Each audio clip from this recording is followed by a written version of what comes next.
My name is Tori Thatcher, and I'm 32 years old.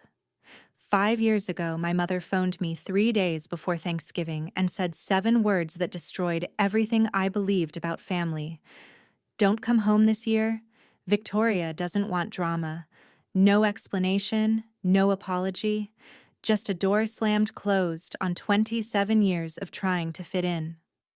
I spent that Thanksgiving alone at a restaurant in Boston, watching joyful families laugh together while I swallowed tears over a lukewarm turkey dinner. I had no clue that the strangers at the next table would become the family I had always longed for. I had no clue that 5 years later they would be introduced at my wedding as the parents of the bride, while my biological parents stood there uninvited, realizing they had been replaced in every way that counted. Before I share what happened, please take a second to like and subscribe, but only if this story connects with you, and tell me in the comments where you're watching from and what time it is there. Let me take you back to the call that changed everything. I remember exactly where I was standing when my phone started ringing. November 21st, 3 days before Thanksgiving. I was in my cramped studio apartment in Boston, surrounded by half-packed suitcases and the smell of the pumpkin candle I'd lit to get myself into the holiday mood. I had already purchased my plane ticket home to Connecticut. Non-refundable, naturally. Mom's name flashed across my screen. I smiled and answered. "Hey, Mom." I was just about to Tori. Her voice was flat, distant. "I need to tell you something." My stomach sank. That tone never meant anything good. "What's wrong? Is Dad okay?" "Your father's fine." A pause. "Listen, I've been thinking, and don't come home this year." I actually chuckled. I thought she had to be kidding. "What do you mean?" "Victoria doesn't want drama. She's pregnant again, and she doesn't need the stress." I tightened my grip on the phone. "Drama? What drama? I haven't even spoken to Victoria in months." "Exactly." Mom's voice sharpened. "And let's keep it that way. You know how you get?" "How I get?" My voice broke. "Mom, I literally just asked her last year why she didn't invite me to her baby shower." "That's not drama, that's a question." "See, that's exactly what I mean. You always turn everything into being about you." I stood there frozen, watching the snow drift outside my window. 27 years old, and my mother was telling me I wasn't welcome at Thanksgiving because I had once asked why I was left out. "Mom, I already bought my ticket." "Then get a refund." Her tone left no space for discussion. "Victoria is pregnant. She doesn't need stress. You understand?" The call ended. I understood completely. I had always been the convenient sacrifice. I wish I could say it was the first time. But as I sat on the edge of my bed staring at my worthless plane ticket, the memories rushed back like a montage of disappointment. My 16th birthday party. I had been planning it for months, a small get-together with my 3 closest friends. Mom promised we'd have cake and go bowling. But that morning, Victoria called in tears because she had failed her calculus final and needed emotional support. My party was canceled. We spent the day comforting my sister instead. "Don't be dramatic, Tori. Your sister needs us more right now. You can celebrate next weekend." We never did. Then there was my college graduation. I had worked so hard for that moment. 4 years of sleepless nights and part-time jobs and surviving on ramen. I was the first person in my family to graduate with honors. When I walked across that stage, I searched for my parents in the crowd. Their seats were vacant. They arrived 2 hours late. Victoria had a standard prenatal appointment that couldn't be moved. "You understand, sweetheart. Your sister's baby is more important than a ceremony. More important than me." That's what she meant. That's what she always meant. I learned early that speaking up only made things worse. Don't be so sensitive. Stop turning everything into being about yourself. Why can't you just be happy for your sister? So I stopped speaking up. I made myself smaller, quieter. I thought if I was agreeable enough, easy enough, invisible enough, maybe then I'd finally deserve their love. I was 27 years old, sitting in a freezing apartment with a useless plane ticket. And I finally saw the truth. There was no degree of small that would ever be small enough. I called my father. I'm not sure what I expected. Maybe some tiny part of me still believed he'd defend me. Just this once. The phone rang 4 times before he picked up. "Hey, kiddo." His voice was guarded. He already knew. "Dad, did Mom tell you?" A long pause. I could hear the television in the background, probably a football game. "She mentioned it. And you're okay with this? You don't think maybe I should be allowed at Thanksgiving with my own family?" Another pause. Longer this time. "You know how your mother is, Tori. She's just trying to keep the peace by excluding me. It's not like that." "Then what is it like, Dad? Tell me, because from where I'm standing, it looks like you're all choosing Victoria over me again." Silence. I could hear him breathing. I could almost picture him sitting in his recliner, rubbing his forehead the way he always did when he wanted to disappear from a conversation. "Dad, do you want me there?" 5 seconds passed. 10. I think he cleared his throat. "I think it's better if you listen to your mother this year." Something inside me went still. Not sad, not angry, just hollow. "Okay, Dad." "Tori, don't be like I said." "Okay." I hung up. He didn't call back. I sat in my apartment as the sun sank, watching the shadows stretch across my floor. My father had a chance to choose me, to say one word in my defense. And he chose silence instead. He was always in the middle. I realized he simply always chose to stand on their side. But as the darkness settled in, something else settled too. A quiet resolve. If I wasn't welcome at their table, I would build my own Thanksgiving. Thanksgiving Day arrived gray and bitterly cold. I woke up in my studio apartment to the sound of my neighbor's family arriving. Footsteps overhead, children giggling, the muted warmth of voices I couldn't quite hear. The scent of something savory drifted through the vents. Someone was making stuffing.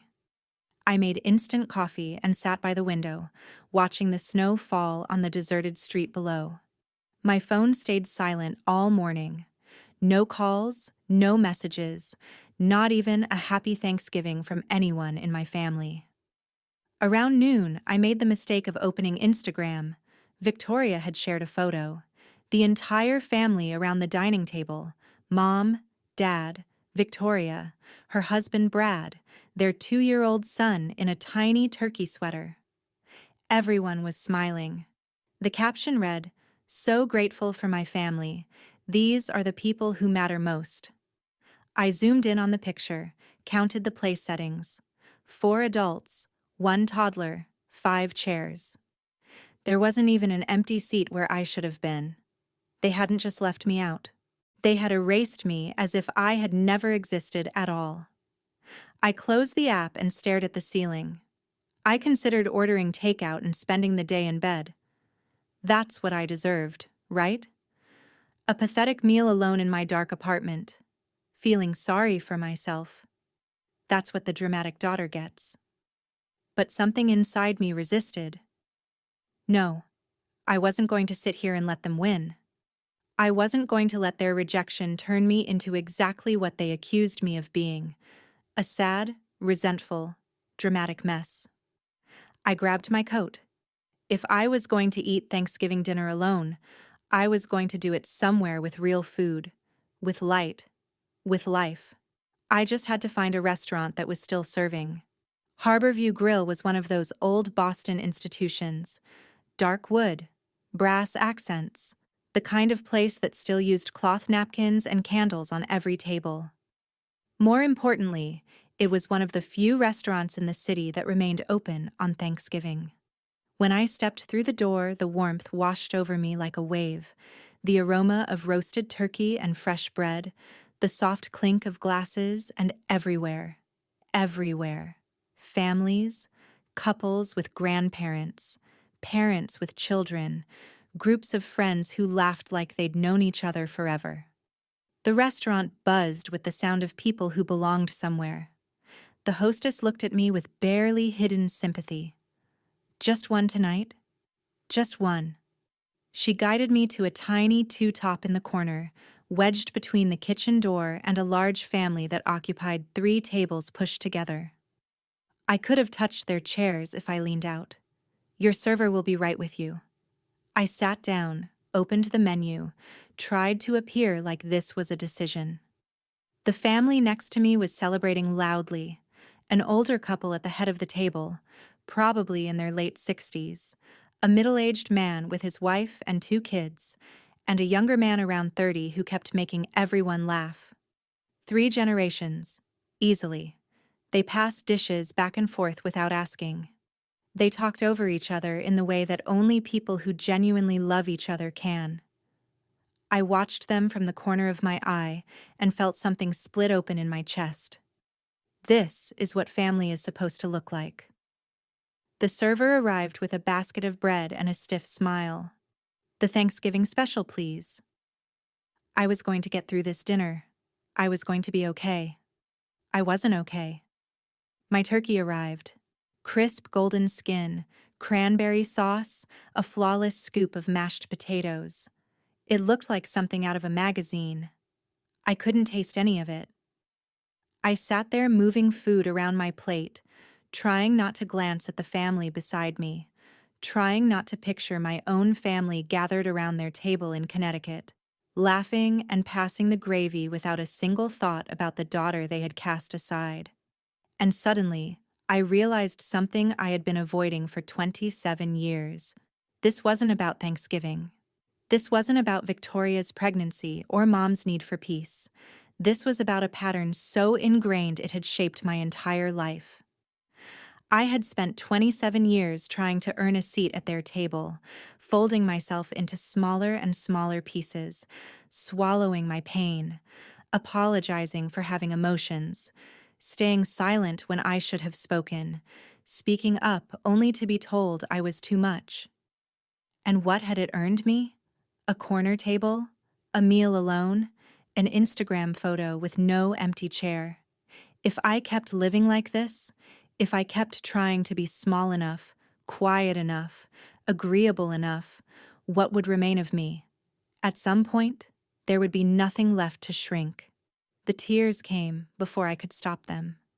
I turned my face toward the window, hoping no one would see. I grabbed my napkin and pressed it to my eyes, trying to be invisible, trying to fade away like I always did.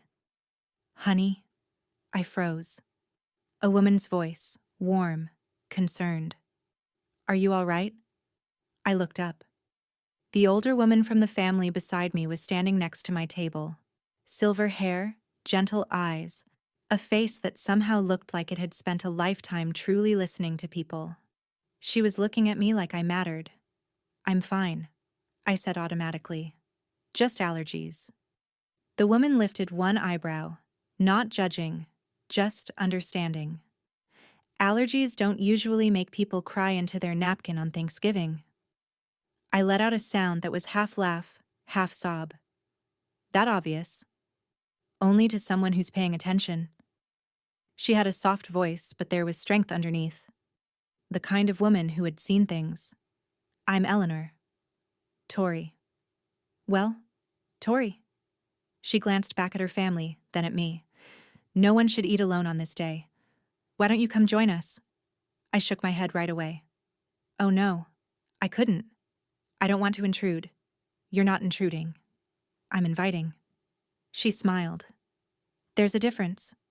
I really appreciate it, but my husband tells awful jokes, she continued as if I hadn't spoken, and my son Marcus keeps trying to start political debates.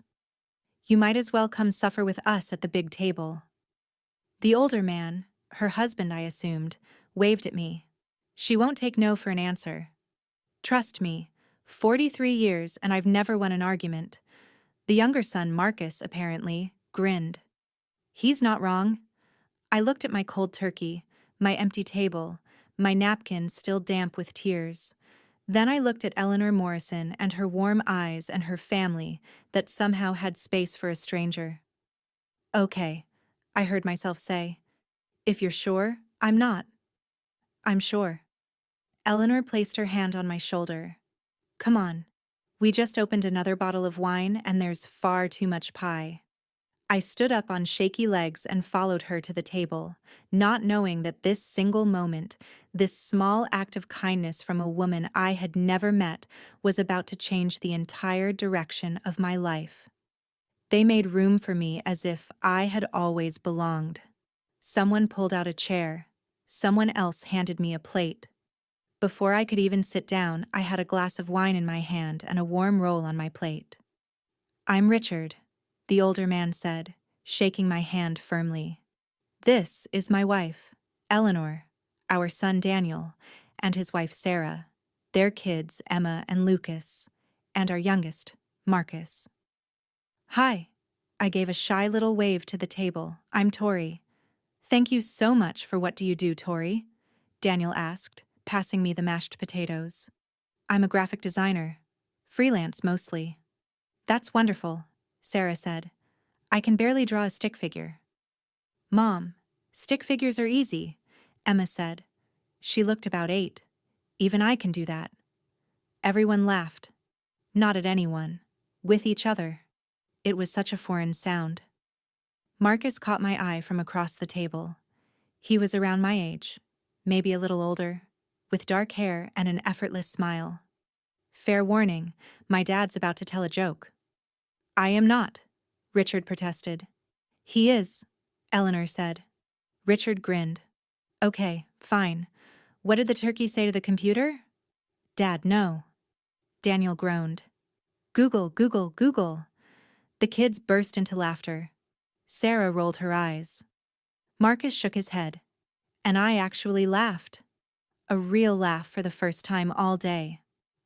Richard raised his wine glass. A toast to unexpected guests who make our table complete. Everyone lifted their glasses, including me.